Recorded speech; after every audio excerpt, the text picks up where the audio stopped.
kutuongoza kushuhudia kwa ajili ya Kristo. Hilo ndilo kweli ya Biblia, au unaweza kusema ni limetoholewa katika kuangalia zile faida za Roho Mtakatifu.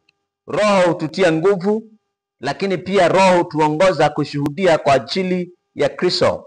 Bwana Yesu asifiwe sana. Zipo dondoo kama 4 ambazo tutaenda kujifunza. Dondoo ya kwanza ni huduma ya Filipo kule Samaria na huduma ya mitume kule Samaria pia, na uongozi wa Roho, lakini pia kuongoka kwa Mwethiopia.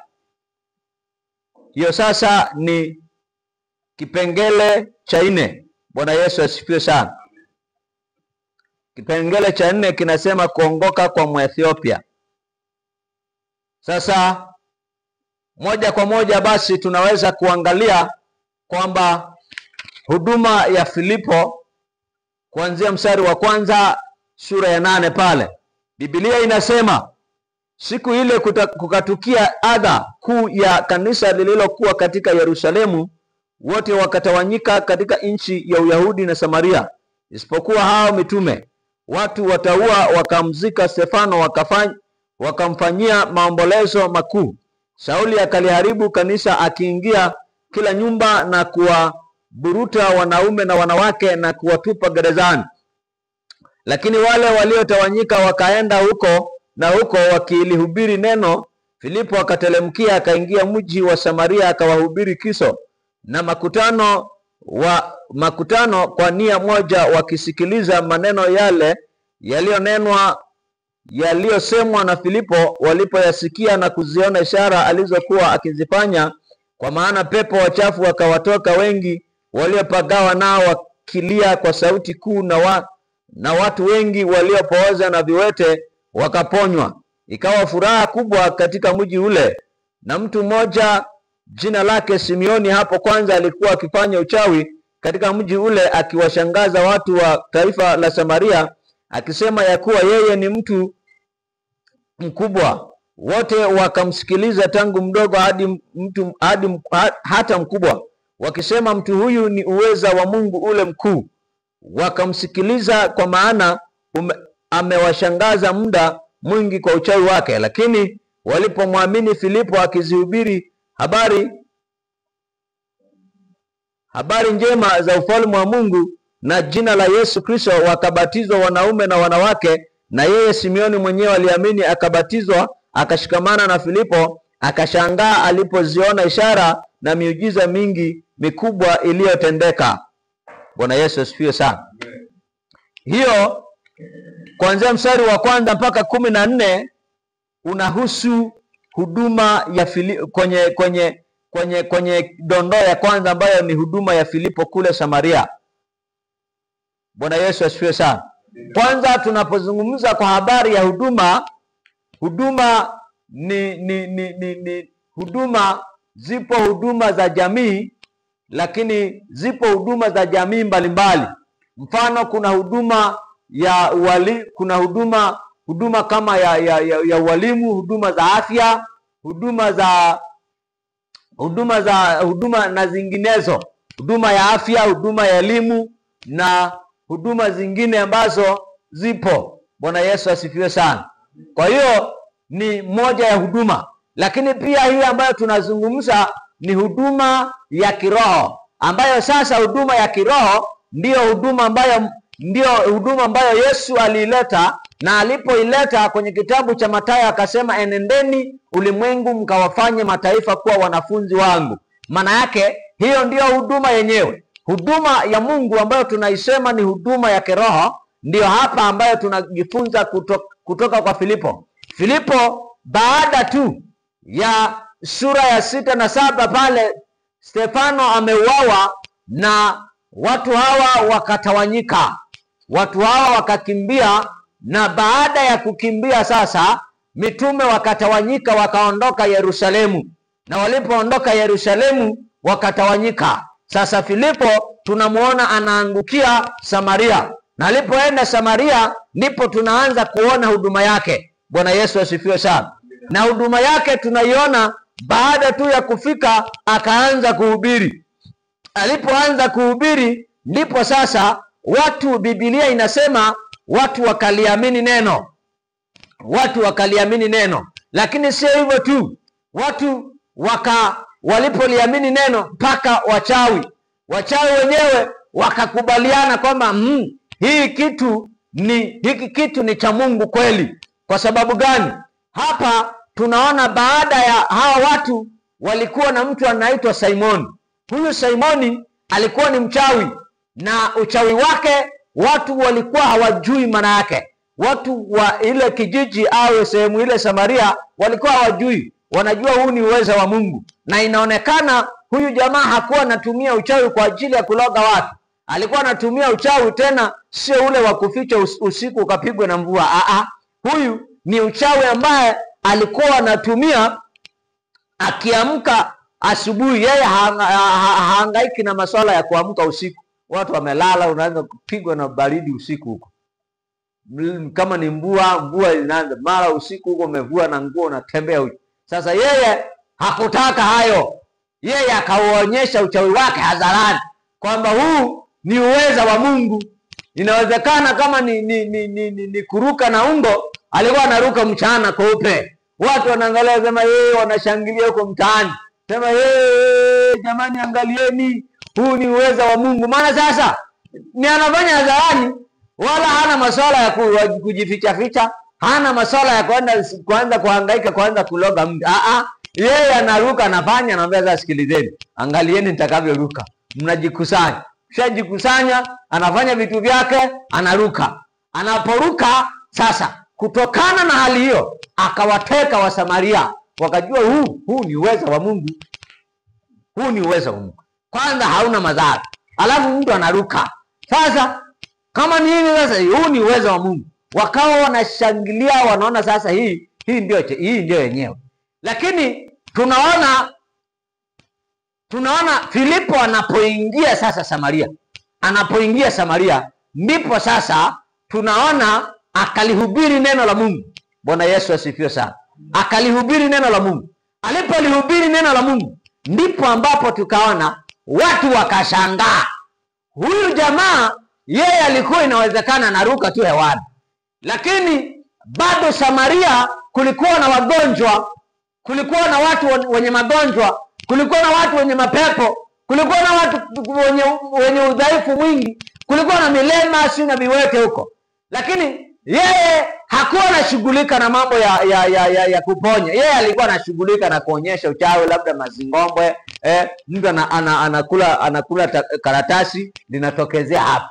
Sasa anaanza kulivuta hivi. Watu niliona jamaa mmoja mjini anapanga. Sasa akamwambia mwenzake nikate hapa. Alikata hapa. Nimeona kabisa hii macho yani. Akaweka panga ikaingia. Yaani hivi imeingia kabisa, imeingia kamebaka nani kadogo hivi. Damu ikatoka mpaka huko. Alafu cha ajabu zaidi akaiachia panga hapa. Yaani mfano umeenda umekata mti huu. Mfano miti ambayo yana yale maminyonyo au mgomba. Ukikata lisipopitiliza linabaki ndani. Ndo panga ikabaki ndani, alafu akabaki nayo, yani panga imekaa hapo. Ndo anatembea na anaongea. Sasa watu wakashangaa, alikuwa anauza madawa yale, anauza madawa na nini. Sasa mtu anafanya mazingombwe, mtu amekula na karatasi, ghafla unaona anaanza kulivutia huko. Sasa unafikiri mtafanyaje? Labda mchanganye, anavuta. Au makaratasi, eti mtu watu wamechanachana makaratasi na nini? Amekuja kuna nini? Hela zinatoka. Sasa najiuliza wewe umekuja hapa unatafuta hela, umetuchangisha 100 kipindi hicho tuko shida mziki. Umetuchangisha 100. Alafu baada umetuchangisha 100, alafu umechanachana makaratasi, umetengeneza hela nyingi. Sasa swali la kujiuliza, je, Kama ulikuwa na uwezo wa kutengeneza hizo hela, hizi 100 unazihangaika za nini? Wewe vitu vingine wakati tunafunga akili tunajina. Ndio maana naambia hivi, yani unachezewa akili, unafanywa mazingomo, yani akili sasa wewe unajiuliza. Wewe umekuja unatafuta hela, tena umetuchangisha 100 tumerudikana wewe. Alafu tumesema leteni makaratasi, tumekupelekea makaratasi, umefanya sima nini umefanya alikuwa anafanya hivi. Cha ajabu hela zinatokea. Sasa kama unatengeneza hela, kwa nini unahangaika sasa na 100? Ulikwenda unajibu sasa hii nayo tulikuwa tunahangaika kweli. Sasa Simoni bwana akawa anafanya haya mambo. Lakini Filipo alipoenda, ili uelewe kwamba huduma ya Mungu na huduma ya shetani. Yaani hapa tunaona jambo la kujifunza hapa kwenye huduma ya Filipo, tunaona kati ya tofauti iliyopo kati ya madhabahu ya Mungu na madhabahu ya shetani. Filipo kweli aliwashangaza watu, wakajua kabisa huu ni Mungu. Lakini alipoingia Filipo, ndipo sasa unaona kwanza watu wakahubiriwa Injili. Walipohubiriwa Injili wakaielewa. Walipoielewa haikuishia kwamba wamesikia maneno. Watu wakapona magonjwa. Wakaziona, Biblia inasema hivi, wakaziona ishara na ajabu zilizofanyika. Maana yake walioviwete wakaponywa. Vilema wakaponywa. Wenye magonjwa wakaponywa. Yaani kila mtu mwenye udhaifu wakaponywa. Waliopagawa na mapepo wakaponywa. Ndipo sasa wakaanza kujaji na kutofautisha kati ya huyu jamaa tuliyetoka naye udogoni na kati ya Filipo, kipi bora. Wakasema huyu jamaa huyu yeye alikuwa anatuchekesha tu, lakini wagonjwa tulikuwa nao kila siku na wengine walikufaga, lakini huyu haikuwahi kuwasaidia. Maana yake nini? Tofauti kati ya huduma ya kimungu na kitu cha shetani. Kitu cha kimungu kina uponyaji, alafu kina msaada. Maana yake huu uchao wa Simeoni, kama ungekuwa unawasaidia watu wenye dilema, mapepo na nini wanapona, ilikuwa vigumu sana Filipo kwenda kuingia na akaeleweka. Maana yake hawa watu wametoka naye udogoni. Huyu amekuja tu siku moja, huu tena ni mkimbizi, huyu anakimbia. Amekimbia Yerusalemu, pamewaka moto hapo, Sauli anachakaza watu, Stefano amepigwa, ameuawa. Sasa yeye amekimbia, anaogopa na sasa hapa wacha nikimbiage. Akakimbia. Bahati nzuri majamaa yalikuwa yanakimbia huku yanasema Injili lazima ihubiriwe. Yaani kila anaposhuka kwamba ninakimbia ndio, lakini ninapowakuta hapa ninawaambia Yesu anaokoa, Yesu anaponya. Tena wao wakaenda wakasema Yesu anarudi sio muda mrefu. Ni bora sisi tunasema sasa hivi. Sisi tukisema ni wao wakasema Yesu anarudi muda sio mrefu. Tena baba wale uzeni vitu vyenu leteni hapa. Kwa sababu gani? Yesu anakuja sio muda. Ndio maana watu wakaokoka kwa viwango vikubwa sana. Maana sasa mtu anawe, wewe sikiliza, umekaa na mang'ombe hapa umekaa nini? Yesu anakuja sio muda mrefu, utayaacha. Sasa kama Yesu anakuja sio muda mrefu, bahati nzuri sana anaambiwa Yesu anakuja muda mrefu, sio maneno tu. Anaambia Yesu huyo tunayemhubiri anafufua. Yesu huyo tunayemhubiri anaponya magonjwa, anaponya viwete, na watu wanaona kabisa viwete wanapona. Wakasema kumbe Yesu anakuja sio muda mrefu. Mali zote zikauzwa, viwanja nini, kila kitu wakarundika kwa mitume. Bwana Yesu asifiwe sana. Sasa jambo la kuangalia hapa, tunayaona mapinduzi ya Injili ya Filipo, ambayo ndipo yanatofautisha kati ya uwezo wa Mungu na uwezo wa shetani. Bwana Yesu asifiwe sana. Kwenye dondoo ya namba 2 hapa kwamba tunaona Injili iletayo mapinduzi. Unaweza kaandika hivi: Injili iletayo mapinduzi. Injili iletayo mapinduzi. Injili iletayo mapinduzi ni ile inayopindua mamlaka iliyokuwepo kwenye eneo lile na kusimama yenyewe kama yenyewe. Maana yake akapindua ufalme uliokuwepo wa Simoni, ambaye alikuwa amejimilikishia ufalme wake, amejitengenezea umaarufu wake kwamba mimi ni mkuu, mimi ninaruka. Lakini alipofika Filipo, ndipo sasa akafanya mapinduzi katika ulimwengu wa roho, akafanya mapinduzi katika ulimwengu wa damu na nyama. Yaani ukaanzia kwenye ulimwengu wa roho, ukaja kwenye ulimwengu wa damu na nyama. Maana watu wakaona viwete wanaponywa, magonjwa yanaponya, wakaona sasa hapa huyu ndio mwenyewe. Bwana Yesu asifiwe sana. Jambo la kwanza, jambo hilo tunalojifunza hapo ni kwamba injili iletayo mapinduzi. Mkristo kama Mkristo, maana yake ukienda mahali lazima usababishe mapinduzi. Lazima pawepo mapinduzi, kwa sababu wewe una nguvu zaidi ya wachawi, na una nguvu zaidi ya mapepo, una nguvu zaidi, yani vita ya kwako wewe unapigana na kuzimu juu ya mapepo wabaya na wakuu wa giza. Sasa maana yake wewe una nguvu, na ukifika kwenye eneo lazima usababishe mapinduzi. Bwana Yesu asifiwe sana. Naomba tuhame kwenye hiyo dondoo ya huduma ya Filipo kule Samaria, ambayo tunaona ni injili iletayo mapinduzi. Dondoo ya pili, huduma ya mitume kule Samaria, kuanzia mstari wa 15 kama 14 kama sikosei. Na mitume waliokuwa Yerusalemu waliposikia kwamba Samaria imelikubali neno la Mungu, wakawapelekea Petro na Yohana, ambao waliposhuka wakawaombea wampokee Roho Mtakatifu, kwa maana bado hawajashukiwa hata uwepo wao, ila wamebatizwa tu kwa jina lake Bwana Yesu. Ndipo wakaweka mikono yao juu yao, nao wakapokea Roho Mtakatifu. Hata Samueli alipoona ya kuwa wanapewa Roho Mtakatifu, wakawawekea mikono ya mitume, akataka kuwapa mbele za akisema, leteni na mimi uweza huu, kila mtu nitakayewekea mikono yangu apokee Roho Mtakatifu. Bwana Yesu asifiwe sana.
Manake hawa wa kaskazini ambao sasa ndo tunawaita Wasamaria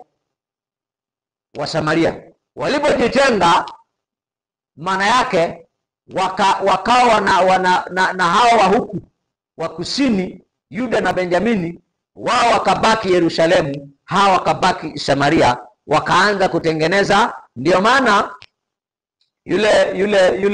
yule mwanamke anapokutwa na Yesu akaambiwa hivi, nyinyi mnaabudu katika mlima. Wa Samaria wakaacha kwenda Yerusalemu kwenda kuabudu kwenye ikulu, kwenye hekalu, wakawa wanaenda kuabudu kwenye mlima. Ndio maana alikuwa anaambiwa na yule Yesu, akamwambia yule mwanamke, nyinyi mnaabudu kwenye mlima, mnaabudu msichokijua.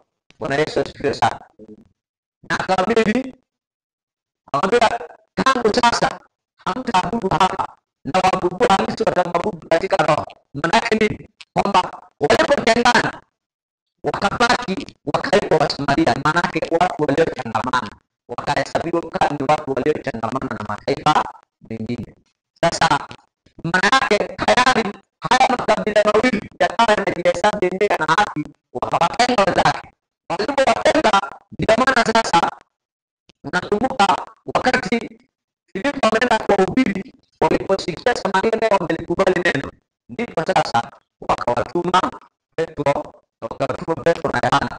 Lakini ni watu ambao walikuwa kama wanajitenga, wanasema hawa watu walishaharibika, wamefanya dhambi, wamekuwa najisi, wakawa kuna utengano hapo.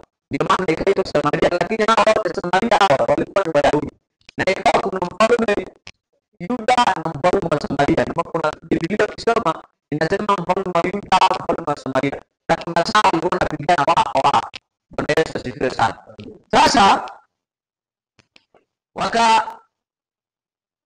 mitume walipotumwa wakafika, wakawakuta watu wameokoka, wametubishwa. Wakaulizwa kwamba wamepokea nguvu ya Roho Mtakatifu, wakasema hapana. Na ile hapana ndio sasa wakajua